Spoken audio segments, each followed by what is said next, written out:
All right. Well, start off again. Introduce who I'm speaking with here. I'm Derrick Rowland. I'm the head coach of the league champion Albany Patroons. The Albany Patroons League champion. All right.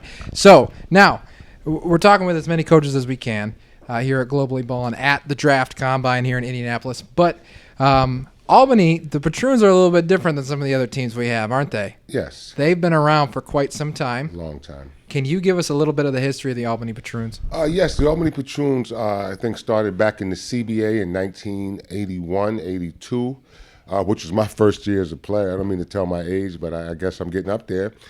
Phil Jackson was our coach back then, and it's become a very historical franchise. I think 50 NBA players have come through Albany. 5 or 6 NBA head coaches have come through Albany. And it's just been a historical franchise. We won a championship with Phil Jackson. We won a championship with the late, great Bill Musselman. And so we're trying to restore some of that history and bring some of that excitement back. And after winning the championship last year, that was a big step into accomplishing some of that. And I don't know if we'll ever get it exactly where it was because it's a different day and time. I mean, when I played, we had 3 NBA first-round picks on my CBA team. So that's because of the number of teams and a lot of jobs. So a lot of NBA players had to play in the CBA and a lot of good ones. So very historical. So 2 questions that came from that. But first, talk to someone as if they're not sure what the CBA was. Was it what the G League is now? Is that correct? Yes, the CBA was similar to the G League. The thing about the CBA is that none of the teams were directly connected to one team. For example, in Albany, we could go to any NBA team if they chose to sign you. Today's G League team are connected with that affiliate. If you're playing for the Knicks, Westchester team, you're probably going to be connected with the Knicks. But very similar, a lot of talent. There was more talent back then than's playing now, just because the talent is more spread out now. Back then it was more concentrated. You had the NBA and the CBA, and that was pretty much it. Okay, and then after the CBA stops and the Albany Patroons are there, what do you do from that time off? Did this team just come again with the TBL? Yes, no, it's made a few attempts to come back. The league went up and down, So when the TBL came along, David Magley and I go way back. He actually played for the Albany Patroons. We were teammates, and when this opportunity came along, I was tailor-made for it. I understood it. I knew what to do. I played for Phil Jackson, Bill Musselman, George Karl. I didn't reinvent the wheel. I just took a little bit from each of those guys, and we were able to put a championship together.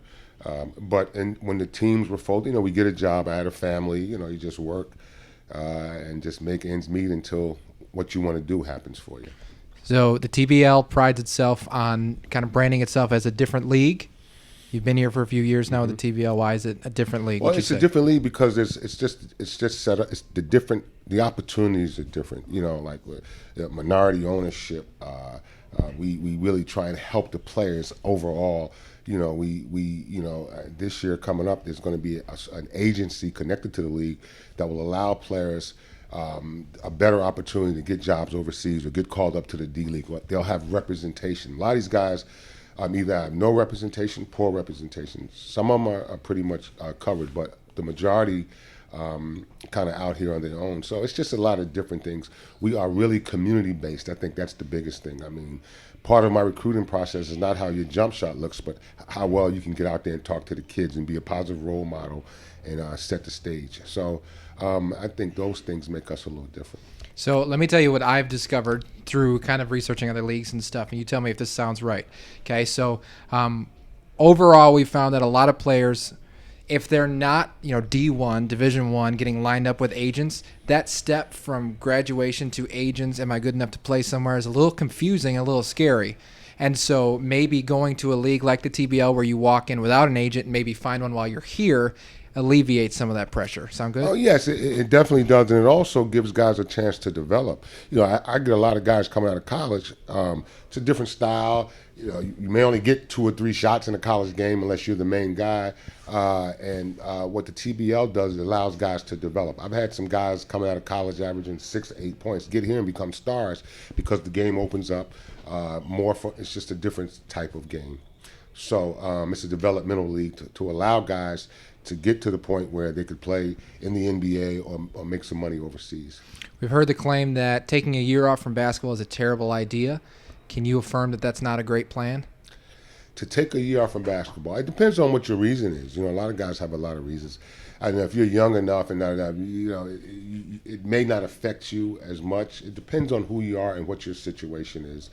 You know, I mean, I never had a year off in my whole life as a player. You know, I played for 14, 15 years professionally, CBA, had a little time in the NBA and Europe. So without ever having a whole season off. So it's just different and depends on what your situation is. As far as film-wise go, though, a gap season is probably not a good plan if you can avoid it. Yeah, it's not. I would say if you had a choice, I'd try to keep playing. But if I took a year off 2 years ago and I come back and I'm playing well, it doesn't matter. It depends on what you can do today in a lot of cases. Great.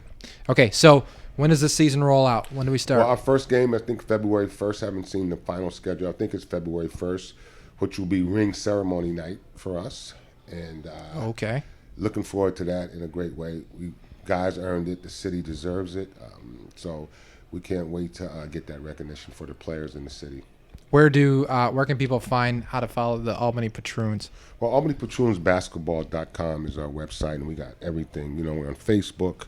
We're all over the place. We got a pretty good marketing group that's pushing us out there. A lot of hardworking people, a lot of content to work with because it's so much has happened in Albany and so much is going on now. So it'd be pretty easy to follow us. And finally, when a fan gets locked into a team, they don't want to lock into a team that's not going to be there very long. Mm-hmm. And Albany can speak to being there for a really long time. Been in Albany, played some minor basketball. How can you speak to your confidence in the longevity of the basketball league? Well, we have a new owner this year, Dr. Tim Maggs. He's a sports medicine doctor, and probably one of the best in the country. And I've known him for 30 years. He's been my support behind the scenes, you know, for the Patroons and any other thing that I chose to do. But he's here to stay. I mean, he's solid. We're well funded. He has a vision. He's doing things the right way. No shortcuts. Everything is top of the line, from the travel to how we treat the players to how we market, season ticket sales. Everything is done in the best way that we can. So I have a lot of confidence that we'll be here for a long time. And how about the league? How can you speak to the confidence? Well, the league has definitely gone through some bumps over the years. You know, it's just anything you do when you're some of this magnitude, you're going to get some growing pains. But David and Evelyn has done a great job of sticking in there, hanging it together. I think this year is the high water mark for this league. I think we're in better shape now than they've ever been, and I'm happy to see and hear that. Awesome. Thank you very much. All right. Thank you. Go out there and enjoy.